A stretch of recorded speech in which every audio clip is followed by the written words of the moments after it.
Okay,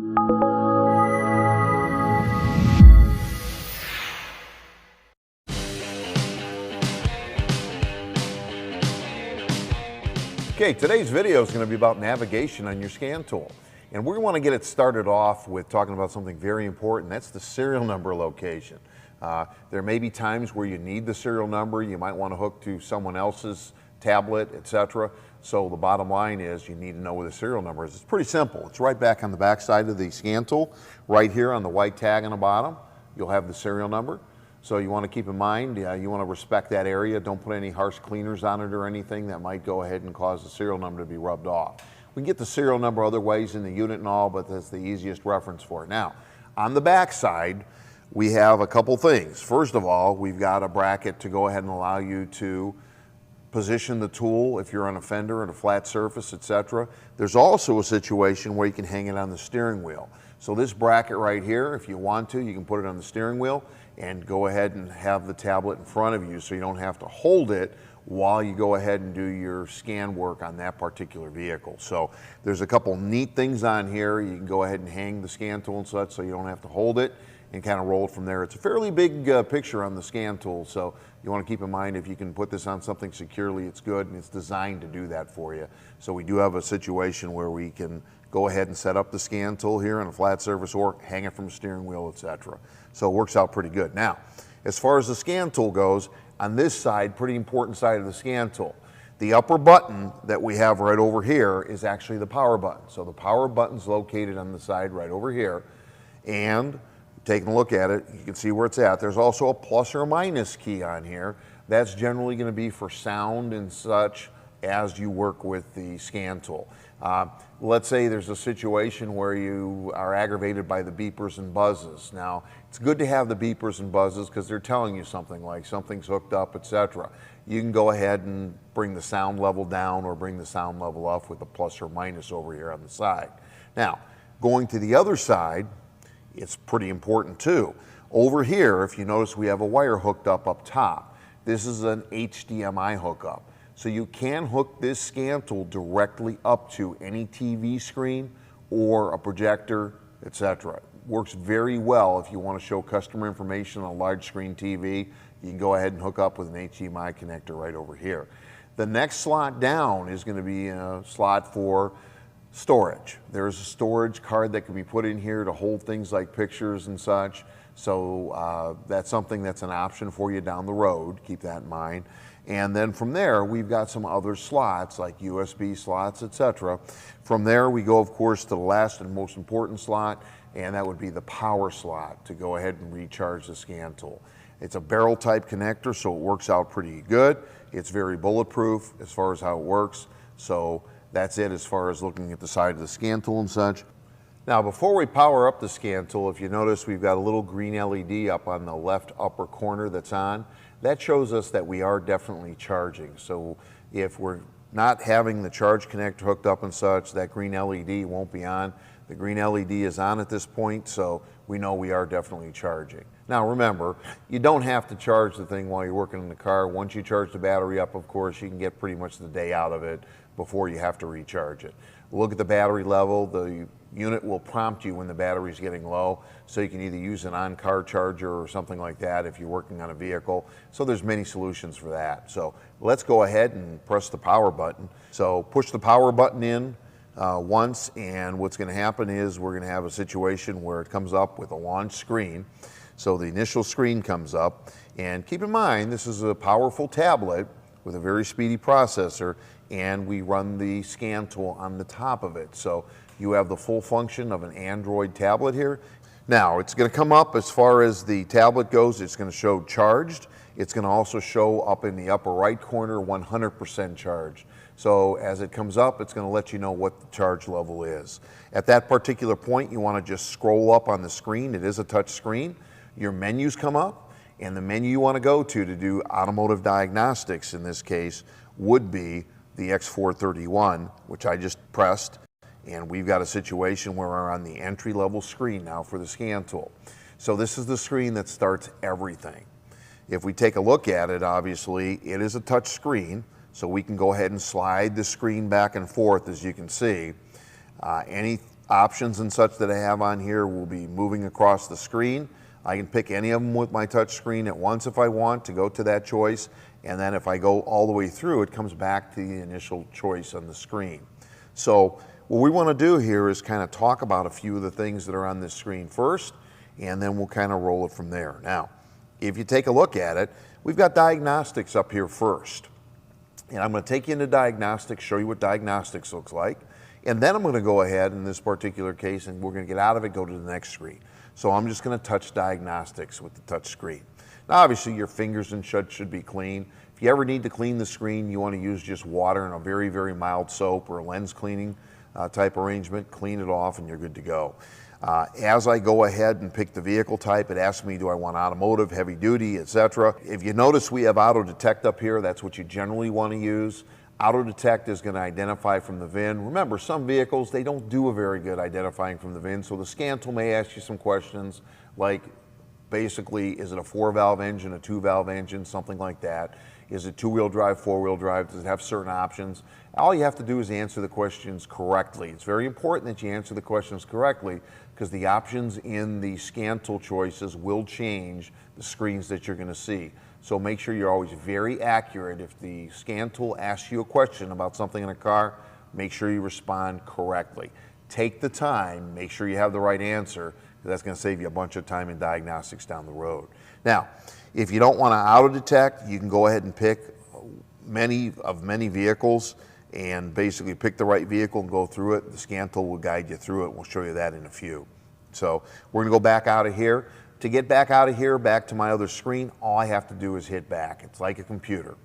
So I'm going to hit the arrow backward. If I go to arrow back, here we're back. Okay. Now, a few other things that we want to go ahead and look at here. Right underneath diagnose, we have report. So I'm going to touch screen and touch the report icon. Here are vehicles that I had in the scan tool that I looked at recently. And if you take a look at it, I'm going to pick basically one of these. I'm going to pick the Lexus and I'm going to go ahead and look at it and then take it from there. Now I could go ahead and rename it, I can share it, I can delete it, and these are reports that we have in this particular case on health of the vehicle. It'll document, the scan tool will document before you worked on a vehicle exactly what's wrong with it, and then you could do after you do a repair, you can do a report on it again that shows everything is repaired. So that's what this screen is about. So I'm going to go ahead and just back up out of here. We're going to then go to diagnostic feedback. Diagnostic feedback is a screen that you might use, and it holds the last 20 vehicle diagnostic sessions. They are saved in here. And if you had a problem with any of these, what you can do is go ahead and pick the vehicle that you had the problem or issue with. You can send a report directly to Launch, the scan tool supplier, and they can look at your information and see what happened, what was wrong, and basically correct any problem that was there. So very good screen to be aware of. It's quick, easy, it's seamless. Talk more about that as we go forward. Now, the next thing is software update. Software update is pretty simple in itself. All you have to do is touch the screen, software update. If you notice there was a number 2 up there on the screen, it showed I had 2 updates. Here are the 2 updates. Generally, you want to go ahead and update your scan tool every Monday night when you leave for the day. So this is where you would go to do that. If you wanted to do an update, it's very simple. There's a TPMS update in here if you notice right now. I'm going to just go ahead and click on TPMS, and I'm going to go ahead and press update. It's going to then go ahead and automatically do the update. Remember, it's got to be hooked online to do updates because it's got to reach a server. There's the update on TPMS, 100%. It let me know it installed successfully. It's as easy as that to do your updates. Now notice it shows 1 update left, okay, to be done. Now remember, the scan tool has to go online to check the server to see if there are any updates. It doesn't just know that there was a new update that came out on its own. So you refresh the update screen and it lets you know at that point if there's any new updates. Now, the next screen, repair information. Repair info is a screen that's going to be very helpful to you. If you do have a passcode and such for Mitchell or ALLDATA or Identifix or any of these services, you want to keep in mind that you can go ahead and get here and it'll take you directly while you're working on a vehicle to that site. So all I would need to do in that particular case would be to choose that particular site. As long as I have a passcode in on that site, it would take me directly there. So if you notice, it gives you a login screen. You can log in right from there. Once you put your username and password in there, it retains it, so you can go directly to the screen for help in your manual type program that you use at your shop. So we're going to back out of here and we're going to get back to where we were. Next we have IM readiness, and this checks your readiness states. We'll get into this when we look at the scan tool more so. We have Tech to Tech. Tech to Tech, we have a separate session and video on that. It's an area that you can go ahead and get help from other technicians that might know a vehicle better remotely, so they can be in another state, and we could go ahead in this particular case and have them operate your scan tool and work on the car that's in front of you. And then of course we have the settings screen, so I'm just going to touch the tab that says settings. Here we go. Now there's a few things that are important here, obviously. Expirations are in here as far as your updates and such. Software license, auto update information, etc. There's profile in here, which is important, but one of the real interesting things you want to make sure is set up in here correctly is your shop information. Your shop information should always be set up to reflect your store's operation, so you want to make sure that the information in here is correct. You should have come preloaded with the right information, hopefully. If not, you can go in here and correct it and make the change. The rest of the stuff that's in here, we'll talk about at a later time. For now, we're not going to worry about it a whole lot. If you notice, there's a lot of different things in here. We're going to roll on to the next thing since we just want to get used to things here, and that would be the voltage check. Voltage check, I'm going to press it quickly. It's a way for you to go ahead and check charging system, batteries, and things like that right up front. How many times have you heard in our business that, hey, you know, we had this difficult problem, was doing it intermittently, and then all of a sudden you find out, you know, finally gets fixed by a shop and it's a battery connection or a battery voltage feed problem. So the nice thing about this is it monitors the engine off and also the engine starting and running. You can do a quick charging check on here, make sure your battery voltage is correct and such. All you have to do is hit start. Later programs will show how to do that. Just want to make you aware that's in here right now. So we're going to back up out of there. Next thing, kind of important, what happens if you hook your scan tool up and it doesn't communicate? That could be an issue, obviously. So you can just go to CAN bus diagnostic. And so here we have the actual 16-pin diagnostic connector in the vehicle. Remember, we're hooked up to it on the car. So if you do have a CAN problem, you know, this is your answer to it. If you hook up your scan tool, it doesn't communicate, and you think the CAN circuit might not be functioning, all you have to do is press the start diagnostic key, and it'll take you through a diagnostic check on the CAN circuit and the different pins on the diagnostic connector. So that's a good thing to know. Next thing, help. Help is a good place to go.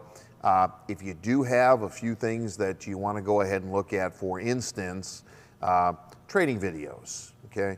If we touch training videos real quickly, you notice there's a whole listing of different training videos that are available on the launch scan tool, so you can go ahead and play those videos. They're added regularly, so if you see something new up there, you can go there and kind of get a look at it, kind of help you out a little bit. There's also, of course, an area where you're going to see quick start up here. I'm going to press quick start. There's quick start. There's all the materials that your scan tool should have and such. Goes through all the buttons, what's there, etc. So anytime you need to reference it, it's here for you, so it's not a problem. Makes it easy. Complete user's manual on the scan tool is also in here in the help section. And this, of course, is worth a wealth of information. If you notice, we're scrolling through it right now. There's a table of contents. So it takes you through everything in detail. So if you have a question, all the questions can be answered on your scan tool itself by going to help. There's a facts section on there for certain issues that might occur and such. Works out quite well. There's also manuals for a lot of other items on here that might be even accessories. For instance, the quick battery tester, the conductance battery tester that's available, the manual for it is on here. So any of the accessories that work with the Launch Throttle 3 are listed on here also. So a lot of good wealth of information. When you can, spend some time in there and kind of work it from there. We're going to go back and we're going to go ahead and slide over. And if you notice, we have a screen here that now has some optional items like TPMS. Good inexpensive way to get into TPS service with this tool would be to have the small TPMS tool. It's pretty inexpensive. Of course, we've got ADOS right next to it. ADAS is something that you want to get into. And keep in mind that, you know, if you don't have the targets to do static ADAS and such, you've got dynamic ADAS, which is where we go basically to go ahead and drive the vehicle and see what's going on with it. So next thing we have is video scope. There's a video scope available that uses this tablet as basically the display. So the video scope's available for you. Of course, oscilloscope, and we'll get into the oscilloscope as such when we move forward. There's a separate training class on it. Sensor simulator, it's an optional item. Want to go ahead and just click on it real quickly here. We're going to go to sensor box. And when I click on it, this is rather unique. This is probably for the high-end user. This allows us to go ahead and substitute any sensor signal to see if a component works correctly. Let's say, for instance, you have an ABS wheel speed sensor signal and you suspect it's faulty. You can actually, with the sensor box, duplicate a signal that identically matches what the car has at different miles per hour and actually check to see if it does function and work. It's very intuitive, it's very easy to use. You can go ahead and just pick the sensor you have, DC sensor, AC related sensors, etc. In this particular case, I'm going to pick an ABS wheel speed sensor that we were talking about. Here's the sensor. You can change its frequency, you can go ahead and change its amplitude, you can change the frequency type, etc. So this is kind of for a high-end user. If your shop does a lot of diagnostic work, this might be something for that shop. You can pretty much produce any signal you want to substitute a good signal. Odometer doesn't work, mile per hour doesn't work, whatever the case might be. You can substitute a sensor signal in there and see if the dash works. It's very good for some of those Infinitis and such, for instance, where the fuel gauge doesn't work. You can go ahead and substitute a known good sensor signal from the fuel sending unit and see if the fuel gauge on the dash is working as it should. So a lot of possibilities there. Separate training module on that once again, because there's a lot of things involved with it. We also have battery tester. There is a battery tester that is available, a few different ones actually that incorporate into here. This particular one that we're looking at has actually the ability to talk Bluetooth wirelessly to this control head, the scan tool itself, and you just clamp it onto the battery and you can do everything as you see here, from battery health test to starting system test, charging system test, and also go ahead and print a report or store a report. So pretty quick, easy way to check battery condition conductively and then roll it from there. So we're going to back out of there or exit out of there, and we're going to then look at multimeter. Multimeter is a good place to go if you need to do a quick measurement. You can go to multimeter, and basically if you go to multimeter, it gives you the opportunity to hook up and basically do multimeter type functions. Of course, you've got to connect it and such, not a problem. We have IMO programmer. It's a special programmer to do keys and things like that. It's an optional item. MAL is here. MAL kind of goes ahead and represents, if you load MAL, tells you everything that's available in a software package for your scan tool. Now remember, your scan tool is going to be loaded up with a lot of information. A lot of this stuff is already in your scan tool, but here's are the different options that are available for the scan tool. You want to keep in mind basically that you shouldn't ever really have to go there, because most of the stuff here is going to be loaded into your tool already from the get-go. If we go from there, there's a place to get the training videos here real quickly with one touch instead of going to help. Then we of course have product news, and then we have some other functions, and these are all functions that are relative to your Android tablet. And that's all the system settings in the tablet. You have the ability to look at a camera, handle that, so calculator, clock, different things like that. Gallery for pictures you may store. You may decide you want to take some pictures of a car with a specific problem. You can do that very easily by going to the camera and taking the pictures, not a problem. So in a nutshell, that's all the different screens that you're going to be dealing with regularly. Now, there's more screens here also, but bottom line is, remember, the first screen you're going to really go to, and we're on the base menu screen right now, is you're going to just touch X431, and that gets you into your scan tool functions, okay? That's it for navigation. As you can see, the navigation in the Launch Scan Tool is very intuitive and very easy to get around in. You'll be a professional in no time.